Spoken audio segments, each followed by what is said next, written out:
seguim amb Pasqual Alapont, amb la publicació de Bruna la Bruixa i el secret de l'Encantada, d'Edicions Bromera, i Albert Gisbert i Lourdes Jimeno, de Lladre de Verdures, Edicions 96. Què tal, com Benvinguts, estem? és un plaer.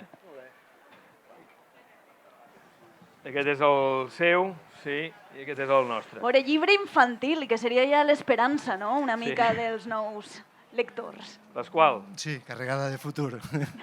Hola, Xavier, què tal? Com estem? Bé, no, però el que diu la Maria, no?, és l'esperança perquè hi hagi nous lectors, al final. Sí. Sempre pensem en els xiquets i les xiquetes del futur, no? Sí, efectivament, hi ha que plantar bones llavors i els llibres infantils han de formar part de crear aquest esperó, no?, per buscar lectors, lectores que vagin trobant, despertant la imaginació, la capacitat de poder crear nous mons, i tot això és a través de la lectura, també l'oralitat, de transmetre les històries als nens i les nenes, però a través de la lectura és una bona llavor de futur. Qui és aquest personatge, que tenim curiositat de Bruna saber la que ha Bruixa. vingut? Bruna la Bruixa, mira, és un personatge a cavall entre el món, l'espai urbà, i l'espai del bosc. Sempre sabem que és una nena que viu en el límit, en la frontera, entre la normalitat, la quotidianitat,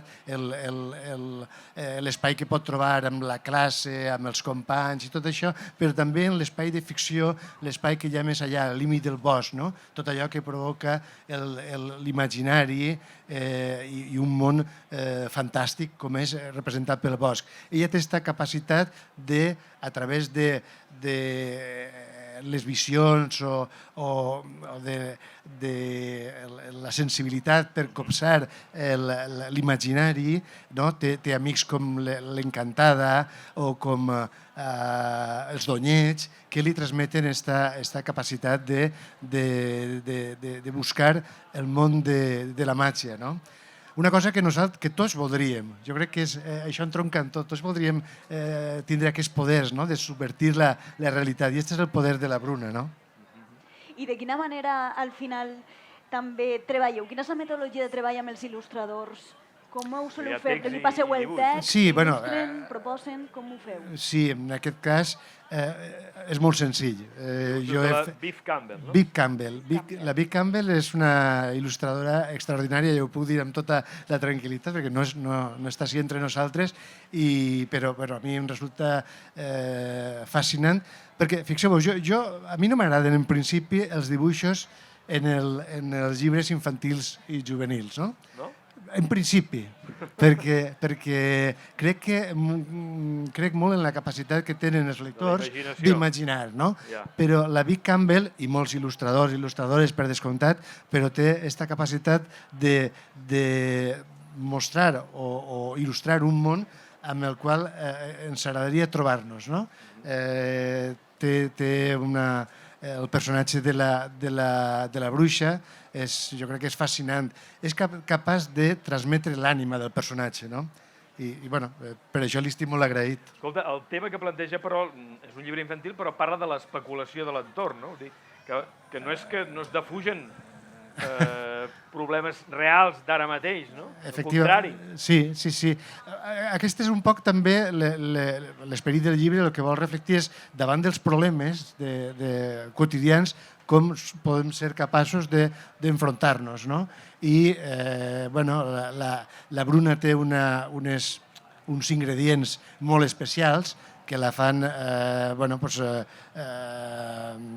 entroncar a través de la màgia, transformar el món, però jo crec que també és d'alguna manera vol ser el paradigma o una lliçó per a tots nosaltres. Recuperar aquestes capacitats que tots tenim de transformar el món. A vegades el món és molt hostil, però podem fer que sigui més nostre. Aquesta és un poc la lliçó que vol fer la Bruna. I sobretot aquesta lliçó també des d'un punt de vista que al final de problemes transcendentals que ens preocupen a tot, fer-ho d'una manera més visible, que puguen interessar-los als xiquets i no tractar-los com si foren idiotes, com si foren bobets. Bueno, sí, és una... jo sempre, però tots els autors, no sempre respectem als nostres lectors perquè tot i tindre 7 o 8 anys o els que tinguen, tenen aquesta capacitat de, com un adult, de fabricar el seu món, no? I tindre la potència que pot tindre un aforisme o una sentència filosòfica. No? Tots tenim aquest món interior i tot naix, tornant un poc a la pregunta que em servíeu al principi, tot naix d'aquestes primeres llavors que fem servir. No? Doncs aquí hi ha més llavors. Més llavors, de verdures. I mai més ben dit perquè hi ha verdures. Ell deia 7-8 anys, en el teu cas, Albert Gisbert, amb les il·lustracions de Lourdes Jimeno. Per quina edat està pensat? Per a primers lectors, jo diria per a 3 anys, però els de 8 anys també poden llegir-lo. Mira, contextualitzem Albert Gisbert, que a banda de vindre davant de mi en l'autobús, que no ens coneixem personalment, és tècnic en animació sociocultural i gran aficionat als llibres i a la lectura des de ben menudet, sensible als temes relacionats amb el medi ambient, per això porta aquesta samarreta de figues i bacores, i l'educació ambiental i l'ecologisme. Sí, trobo que n'hi ha una carència en els xiquets en el món ambiental. Puja més el micro. No estan connectats en la natura i en el món rural. Trobo que n'hi ha que inculcar-lo seu més. Tornar a la terra. Parlar sempre de la terra i parlar sempre dels animals, parlar sempre de les plantes i de la natura. Este és el teu primer conte publicat, damunt una temàtica que tu controles, primer conte publicat. I que has pogut traslladar també a aquestes generacions de les que parlaven que s'ha de posar una primera llavor per a que cresguin els seus. Jo tinc una facilitat molt gran perquè tinc dos xiquetes, no? I aleshores les històries hi són soles. Sempre me demanen contes i jo sempre procuro contar les coses de la natura. Són crítiques o benevolents, aquestes xiquetes? Perquè tens una audiència ahí a casa... Bueno, al principi s'agraden. Quan van veure el llibre ja físicament van dir que rotllo, això ja ho tenim vist, ho tenim ja avorrit. Sí, són benevolents. I qui s'endú les verdures? Els senglars, els conills? Doncs ahí està. Jo, quan vaig a vegades a la cooperativa a comprar, sempre diuen dona'm algun producte per a xavalins, dona'm algun producte per a escaragols, i dic, ostres, estàs criant verdures o estàs intentant aniquilar animals? No, se les endú un conill. Però el senglar destrossa l'hort. Sí, destrossa. Parlo per experiència pròpia. Vull dir que si vaig arribar a comprar una olor de pixum de llop, saps?